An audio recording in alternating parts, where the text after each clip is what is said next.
Pendant que je prenais l'avion pour venir aux US, donc là je suis à Houston, Texas, avant ma course dans quelques semaines, j'ai maté un film qui s'appelle Monsieur Aznavour. Et en fait, en le regardant, je me suis dit, c'est une leçon d'entrepreneuriat. Et donc dans cette vidéo, en fait, j'ai envie de t'expliquer pourquoi ce film reprend tous les codes qui font un bon entrepreneur. Parce qu'en fait, quand tu regardes Aznavour, sa vie, son œuvre, ce qu'il a réussi à créer et comment il a fait pour créer tout ça. En fait, c'est vraiment pour moi la même chose que tout ce dont un entrepreneur a besoin pour réussir. Et au tout début du film, la première leçon, c'est l'importance de l'environnement. En fait, on le voit, les parents d'Aznavour qui dansent, qui chantent, et dès le départ, on voit dans ses yeux cette envie d'être sur le devant de la scène.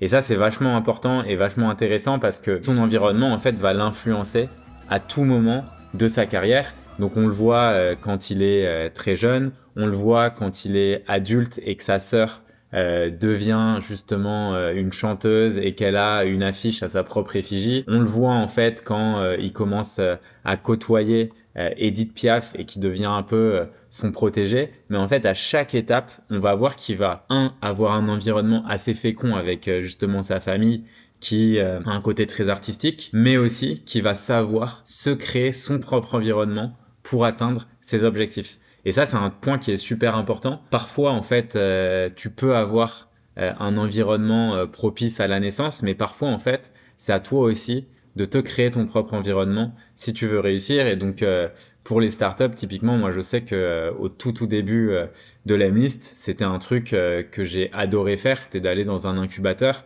parce que le fait d'être entouré d'autres entrepreneurs qui, pareil, voulaient lancer des boîtes, ça m'a vachement aidé, parce qu'en fait, ça me permettait d'être avec des gens qui traversaient un petit peu les mêmes galères que moi, et du coup on pouvait s'entraider pour ensuite essayer de réussir. Le deuxième point qui est assez marrant, c'est l'importance du branding. Le vrai nom d'Aznavour, c'est Aznavourian, et au tout départ, du coup ils ont lancé un restaurant, et ils essayent de trouver un peu un slogan, et ils se rendent compte qu'avec Aznavourian, ça sonne pas forcément super bien, ils arrivent pas à trouver le bon slogan. Chez Aznavourian, tout est grand. On peut trouver mieux. Mieux? Et du coup, ils trouvent un slogan qui est chez Aznavour, on y court. Et en fait, c'est assez marrant de voir que dès le début, il y a un petit peu ce côté et cette importance justement du branding. Et on va le voir tout au long du film où Aznavour porte énormément d'attention à son image. Il sait bien que ce qu'il vend, c'est lui, c'est son image, c'est ce qu'il va dégager. Et donc, c'est quelque chose qu'il travaille. Il va le travailler même sur son apparence physique où il va aller jusqu'à se refaire faire le nez. Je dis pas que c'est ce que tu dois faire quand tu es entrepreneur, mais du coup, c'est assez intéressant de voir dans ce film l'importance que l'image peut avoir. Et je pense que quand tu lances un projet, que ce soit un software, que ce soit un service, etc., le branding, c'est souvent mis au second plan, alors qu'en vrai, c'est ce qui crée une connexion émotionnelle avec ton audience. On en parle souvent quand je vous parle de l'équation de la vente, avec l'importance du coup de la confiance et le triangle en fait qui fait qu'on a confiance avec quelqu'un. La base de ce triangle, c'est la connexion émotionnelle. Et la connexion émotionnelle, elle vient de la brand. Un autre point aussi qui est vachement intéressant, c'est si tu fais pas ta promo toi-même, personne le fera. Si t'investis pas sur toi-même, personne le fera à ta place. Ça, c'est un peu un mythe et je le vois souvent en fait chez les fondateurs de startups assez techniques. Je connais des très bons développeurs qui savent créer des produits assez cool, mais par contre qui savent pas du tout les marketer et qui savent pas du tout en fait en faire la promotion. Ce qui est assez intéressant en fait, c'est que je trouve qu'en France, quand je compare un peu avec la mentalité américaine, on a honte de faire la promotion de ses propres projets. On a honte en fait d'être vendeur. Et je pense qu'il y a un peu ce côté dédaigneux de l'entrepreneur par rapport au vendeur. Moi, j'ai été vendeur pendant très longtemps. Je travaillais aux Galeries Lafayette. Après, j'ai fait beaucoup de prospection, de sales et tout. Donc moi, j'adore la vente. Mais je sais que c'est assez drôle de voir des entrepreneurs qui ont peur, en fait, de vendre parce qu'ils se considèrent un peu au-dessus de ça. Mais en fait, si tu te considères au-dessus de la vente en tant qu'entrepreneur, en fait, tu réussiras jamais. C'est aussi simple que ça. Puisque ton objectif, je l'ai déjà dit dans une autre vidéo, mais c'est de vendre. Et c'est de vendre à toutes les étapes de ta boîte. Tu dois vendre pour tes premiers clients, tu dois vendre la vision à tes équipes, tu dois vendre quand tu veux recruter des talents, tu dois vendre si un jour potentiellement tu veux que ta boîte se fasse racheter. Donc c'est un point qui est ultra important. Et Charles Aznavour, en fait, dans toutes les différentes étapes de sa carrière, ou même de son enfance, puisqu'on le voit en fait qu'il distribue des prospectus quand il est jeune pour essayer de faire la promo du resto, et ben en fait lui il va investir tout le temps sur lui et sur la promotion. Il a bien compris en fait que le go-to-market, c'est la partie la plus importante. Un autre point aussi qui est vachement important et on le voit, c'est au tout début de sa carrière, en fait, il fait des covers de chansons. Donc en fait, il fait des reprises, il reprend des chansons de chanteurs connus, donc notamment Charles Trenet. Charles Trenet, on l'applaudit bien fort. Ça, c'est un point que peu de gens comprennent, mais tous les artistes copient avant de créer leur propre style. La phrase les meilleurs artistes volent, je crois que c'était Picasso qui disait ça. Pourquoi on dit voler? Parce que quand tu voles, c'est que tu prends quelque chose à quelqu'un et que tu te l'appropries. Tout le monde copie de base et c'est comme ça qu'on se forme. Et en fait, quand on regarde la création de contenu, que ce soit des posts sur LinkedIn, que ce soit des articles, que ce soit des vidéos, on est tous inspirés par des gens autour de nous. Et dans un premier temps, il faut d'abord essayer un petit peu de copier. Ça marche vachement bien pour l'écriture. Les meilleurs cours de copywriting, ils te forcent à copier des gens qui savent ultra bien écrire dans un premier temps. Et quand tu vas commencer à créer ton propre style, tu vas t'appuyer des bases du copywriting que tu as copié pendant longtemps pour que ça devienne le tien. Et c'est comme ça que tu deviens bon en fait. Et ça, c'est vachement important parce que on le voit au début et on le voit dans la carrière d'Aznavour, c'est que dans un premier temps, il copie.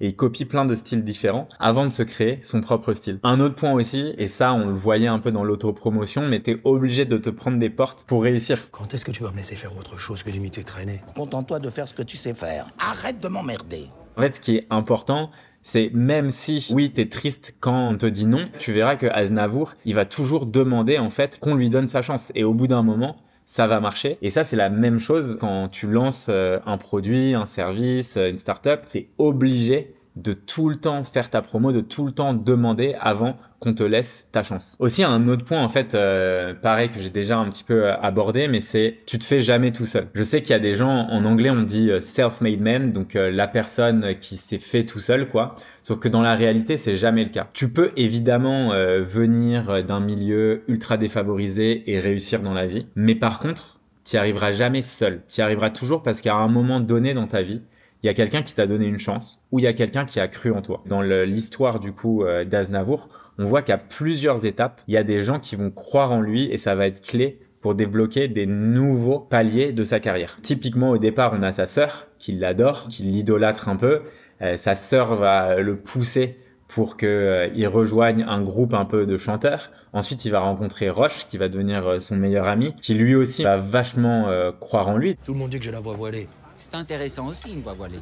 Il y a plein de chanteurs de jazz américains qui ont une voix un peu comme ça. Du coup, ça lui donne une confiance suffisante qui va lui permettre de pousser son style jusqu'à un nouveau niveau, qui va lui permettre ensuite de rencontrer Edith Piaf et qu'il prendra sous son aile, puisque Edith Piaf, une fois de plus, va l'aimer, va aimer son talent d'écriture, etc., etc. Et toutes ces petites victoires, en fait, parce qu'il a réussi à montrer son art, et c'est la même chose en business, il faut que tu montres ce que tu arrives à créer en permanence, puisque un jour, quand tu vas créer et plus tu vas créer, quelqu'un va te dire « Ah ben ça, tu vois, j'aime bien ». Ou en tout cas, ça, je trouve ça pas mal. Et en fait, c'est ce petit feedback qui va te donner la confiance. Aujourd'hui, on est dans une ère sans permission. Si tu regardes pendant très longtemps, pour se produire sur scène, pour se produire en tant qu'artiste, pour avoir un média en tant qu'entrepreneur, tu étais obligé soit d'avoir beaucoup d'argent, soit d'avoir quelqu'un qui te mettait sur scène. Donc au final, tu avais des barrières, tu avais des permissions. Donc parfois, ça pouvait être le réseau, parfois, ça pouvait être la chance. Mais dans tous les cas, c'était très compliqué. Aujourd'hui, avec un téléphone, une caméra ou peu importe, tu peux poster tout ce que tu veux sur Internet. Tu peux écrire des posts sur LinkedIn, tu peux poster des vidéos sur Instagram, sur YouTube. Abonne-toi à la chaîne de Guillaume Goubet. Mais en gros, tu peux faire tout ce que tu veux. Et ça, en fait, c'est génial puisque ça te permet d'avoir du feedback instantanément d'une audience qui est potentiellement globale. Un autre point aussi, j'en ai déjà parlé dans une vidéo, mais c'est la sérendipité, le hasard heureux. La chance sourit uniquement aux audacieux. Pourquoi je dis ça? Parce qu'en fait, il faut provoquer sa chance parfois. À un moment, tu vois que Aznavour, il accompagne un groupe de chanteurs pianistes. Une des personnes qui devait chanter sur scène n'est pas là. Et du coup, il force le destin et il demande si lui, il peut passer sur scène. Voilà, mais t'embête pas. Si t'as besoin, Pierre, je peux te chanter 2-3 chansons. Bah, oui, pourquoi pas. Et en fait, c'est à ce moment-là où il commencera à chanter avec Roche, parce qu'il connaît déjà toutes les chansons, donc il était prêt. Mais en fait, il a saisi une opportunité Et à partir de cette opportunité, c'est là où vraiment sa carrière, elle va commencer à décoller. Et ça, c'est super important. Si tu ne demandes pas, la réponse, ça sera toujours non. Il faut le tenter puisque au bout d'un moment, ça va passer. Ensuite, il y a un passage qui est vraiment génial aussi sur la partie de la négociation. C'est un moment où en fait, il va négocier un de ses premiers contrats. Et en fait, dedans, il y a 3-4 points qui sont vraiment ultra importants. Le premier, c'est que tant que t'as pas reçu de non, c'est que t'es pas assez cher. Donc en fait, on voit que petit à petit, le prix augmente et tant qu'il n'y a pas eu vraiment de non, c'est que c'était pas assez cher. Je peux vous proposer 1005. Ah non, non. Nous, c'est 3000. 3000. Chacun? Second point qui est ultra important dans la négo, on va le voir, c'est la puissance du silence. La plupart des gens ont peur quand il y a du silence et ils se sentent obligés de combler ce silence. Et quand tu es en négo, et je ferai une vidéo un peu là-dessus sur un gros deal que j'avais négocié où le silence m'avait servi vachement. Mais en fait, le silence, ça force l'autre personne à aller vers toi et à proposer quelque chose de différent ou plus haut. Et ça, en fait, ça te permet de négocier sans avoir à faire aucun effort. Bien sûr. Par soir? Ensuite, un point ultra important, comme dans toute négo et comme dans toute vente, c'est qu'il faut laisser les gens parler le plus possible. Et le silence, en fait, ça aide. Typiquement, quand tu es avec un prospect, les gens, ils ont tendance à interrompre leur prospect, ce qui est la pire habitude au monde. Un prospect, quand il parle, en fait, il faut le laisser parler. Et quand il a terminé, il faut laisser 2 ou 3 secondes pour voir s'il donne des informations supplémentaires. Donc, quand tu fais ton étude des besoins, c'est ultra important de laisser parler les gens. Et enfin, le dernier point, c'est prix égale valeur. Plus le prix est élevé, plus la valeur perçue est élevée. Et on le voit du coup dans cette négo où en fait, le mec va petit à petit augmenter le prix qu'il va donner du coup à Roche et Aznavour. À la fin, même s'il va dire que c'est très cher ou c'est plus cher que les autres, il va quand même être content de payer ce prix-là parce que sa valeur perçue d'un coup pour ces deux artistes a vachement augmenté. Attendez les gars, 18 000 francs. C'est ce qu'on prend habituellement. Bah c'est pas donné. Mais bon, voici une petite avance. Et à la suite de cette scène, du coup, il y a un point qui est vachement important, c'est l'importance de célébrer les victoires. On va boire, mon ami. On va faire la fête. J'ai une idée. Ce soir, on se fait le meilleur restaurant de Paris. Volontiers. Et ça, c'est un point, en fait, qui est parfois difficile quand tu es entrepreneur, parce que quand tu es entrepreneur, en fait, tu vis souvent dans le futur. Toi, ton objectif, c'est d'avoir une vision sur les prochaines années. Donc, en fait, quand tu atteins un palier, souvent, ce palier, tu y as pensé il y a peut-être 1 an, 2 ans, etc.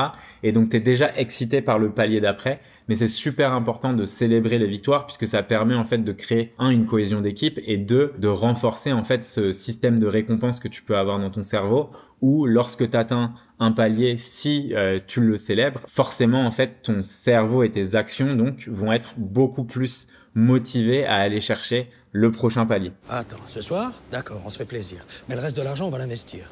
On va se faire imprimer nos propres affiches. Et du coup, ce qui est aussi vachement important, c'est d'investir sur soi. J'en ai déjà parlé un petit peu avant.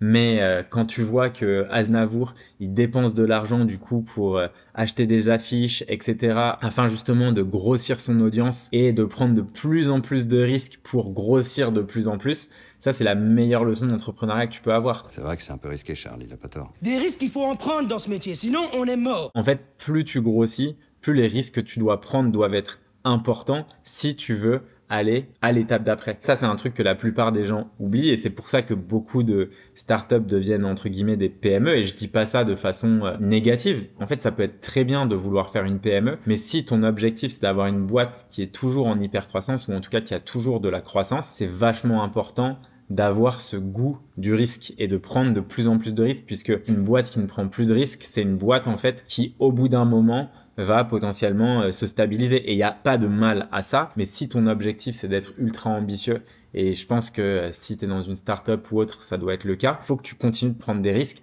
de plus en plus gros. Un autre point qui est vraiment pareil, un cours de vente, mais ce film c'est vraiment une pépite. À un moment il rencontre du coup un producteur de musique et en fait le producteur lui dit bah écoute, vachement intéressé qu'on se rencontre etc. et puis il arrête sa phrase là. Venez me voir la semaine prochaine. Avec plaisir, merci. Lundi matin?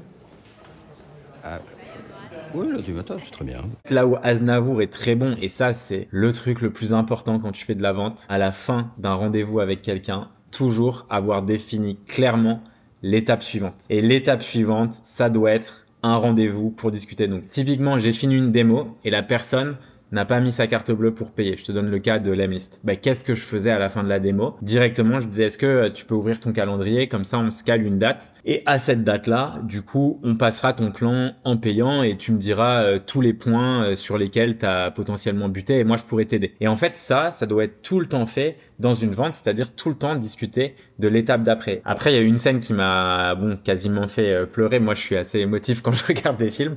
Non, qu'est-ce que tu fais de rate? Tout va bien. Non, garde-le. J'ai ce qu'il me faut, papa. Je pense que vraiment, quand tu es entrepreneur, si tu viens d'un milieu où ta famille n'a pas gagné forcément beaucoup d'argent, redonner à ses parents, franchement, c'est la plus grande fierté et la source de motivation que tu peux avoir. En tout cas, moi, c'est le truc que vraiment j'ai préféré faire. Je suis pas quelqu'un qui aime spécialement les voitures de luxe, les montres, etc., etc. Peut-être un jour ça viendra, mais je sais pas. Mais en tout cas, par contre, donner de l'argent à mes parents, ça, c'est un truc qui m'a fait mais le plus kiffer sur Terre. Et je trouve que c'est trop beau parce qu'en fait, la relation qu'on a avec nos parents, en tout cas ma génération, bah en fait, la communication, parfois, elle est difficile. C'est toujours difficile de discuter de certaines choses. C'est dur de mettre les mots sur ce qu'on ressent. C'est dur de communiquer efficacement. Nos parents, ils veulent qu'on réussisse et qu'on profite. Donc, jamais, de base, ils oseront demander de l'argent. Mais par contre, quand t'arrives à leur faire comprendre que ça te fait plaisir et que tu peux te le permettre et donc ils l'acceptent, c'est je pense la plus belle des satisfactions que tu puisses avoir en fait. Un point aussi assez marrant, c'est le fake it until you make it. Donc ça c'est quand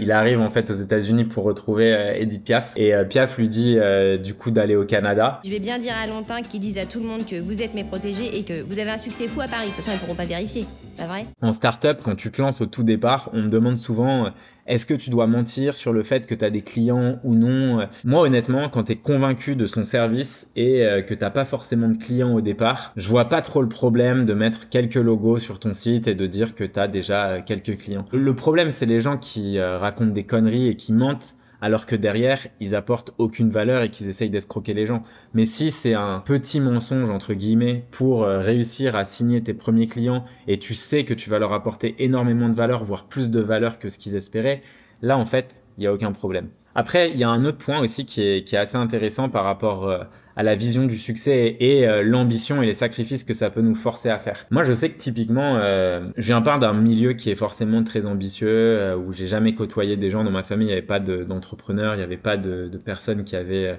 monté des business, fait de grandes études, etc., etc. C'est vrai que à certains moments, il y a des gens qui ont pu me tirer vers le bas parce qu'ils comprenaient pas ce que je faisais, parce que chaque fois que je les voyais, ils étaient condescendants sur le fait que j'essayais de monter un business, ils me disaient mais pourquoi tu fais ça marchera jamais, etc., etc. C'est des gens que j'aimais bien. J'ai dû parfois m'éloigner de certaines personnes, j'ai dû recréer un environnement. Et en fait, dans Aznavour, on voit que c'est exactement ça. Il y a un moment où il doit même se séparer de son meilleur pote avec qui il a déjà eu plein de succès. Il y a un moment où c'est Edith Piaf qui croyait en lui et qui lui a donné plein d'opportunités, mais ça devient trop parce qu'en fait, il devient un peu son chauffeur, le mec qui l'aide à écrire certains textes, etc., etc. Mais il ne focus pas du coup sur sa carrière. Si tu as vraiment de l'ambition et si tu veux vraiment réussir à un niveau comme Aznavour, tu seras obligé en fait de faire quelques sacrifices. Et c'est assez marrant aussi en faisant le parallèle du coup avec Tahar Rahim qui est l'acteur qui joue du coup Aznavour. Il a dû devenir une personne qu'il n'était pas en fait. Je regardais un peu le making of. Pendant plus de 6 mois, il a pris des cours pour changer sa voix et commencer à parler comme Aznavour, quoi. Je vous parle d'un temps que les moins de 20 ans ne peuvent pas connaître. Et en gros, il avait son coach vocal qui l'aidait à avoir exactement la même voix qu'Aznavour, ce qui est quand même assez ouf. Un autre point aussi dans ce film, c'est que le travail acharné permet aussi d'avoir la confiance de réussir et la confiance de devenir le meilleur. On n'a pas le choix. Rien ne peut vaincre 17 heures de travail par jour. La raison pour laquelle c'est important de travailler dur, c'est pas uniquement parce que tu vas être plus productif. En fait, quand tu travailles beaucoup plus que d'autres personnes, au fond de toi, ça te donne une certaine confiance. Pourquoi ça te donne une certaine confiance? Parce qu'en fait, au fond de toi, t'es convaincu que tu mérites plus que les autres. J'ai rencontré vraiment des entrepreneurs ultra successful, genre milliardaires, qui quand tu leur parles, quand tu leur fais comprendre que ce qu'ils ont fait, c'est incroyable, ils arrivent pas trop à le réaliser, en fait. Ils sont tellement occupés par le travail et par leur craft, donc ce qu'ils produisent, que tout ce qu'ils ont créé avant, en fait, c'est dans le passé et c'est plus représentatif de qui ils sont aujourd'hui, peut-être. Et donc, du coup, ils ont un peu toujours ce doute et ce manque de confiance en eux, mais du coup, qui est contrecarré par le travail en fait qu'ils fournissent. Et Aznavour, on le voit en fait. Lui, c'est tellement un acharné de travail. Dans sa tête, il sait qu'il travaille plus que n'importe qui. Et donc du coup, il sait qu'il mérite plus que n'importe qui de réussir. Et en fait, ça lui donne la confiance d'aller chercher des objectifs de plus en plus ambitieux. Et quand tu travailles énormément, tu as aussi un sens du perfectionnisme. On peut penser à Steve Jobs qui justement forçait le design à être parfait sans réfléchir vraiment à l'aspect ingénierie. C'est une fois que le design était parfait que les ingénieurs devaient se démerder pour réussir à rentrer et à trouver des solutions pour faire en sorte que la machine rentre dans le design. Mais là, on le voit aussi avec Aznavour qui a ce perfectionniste lorsqu'il est en train d'enregistrer des chansons. Ah, c'est moi, pardon. Désolé. On y retourne.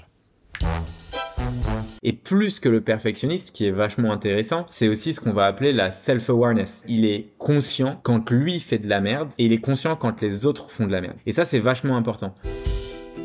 Les cuivres, est-ce que je peux les avoir plus piqués, plus dynamiques? Vous allez me la réussir au moins une fois aujourd'hui? Moi, il y a un truc que j'aime beaucoup, ça s'appelle Lead by Example. Ce concept, en fait, il est assez simple, c'est que si tu veux que les autres soient parfaits, il faut que toi, tu le sois aussi. Il faut que tes standards soient appliqués aux autres, mais aussi à toi-même. Je déteste les gens qui vont donner des ordres et qui vont demander à des gens un certain niveau d'exigence, alors que derrière, ils font rien. Et ça, c'est vachement important. Un point aussi qui est trop cool, c'est si tu veux rester au top, il faut toujours innover. Et ça, on le voit en fait quand il y a le passage avec Johnny Hallyday, où Johnny Hallyday, un super jeune chanteur, tu vois que Aznavour, il est toujours dans la recherche de l'innovation, dans la recherche d'un nouveau style musical. Et c'est grâce à ça qu'il a pu se réinventer et donc construire un peu sa carrière. Bravo, vous avez un vrai talent.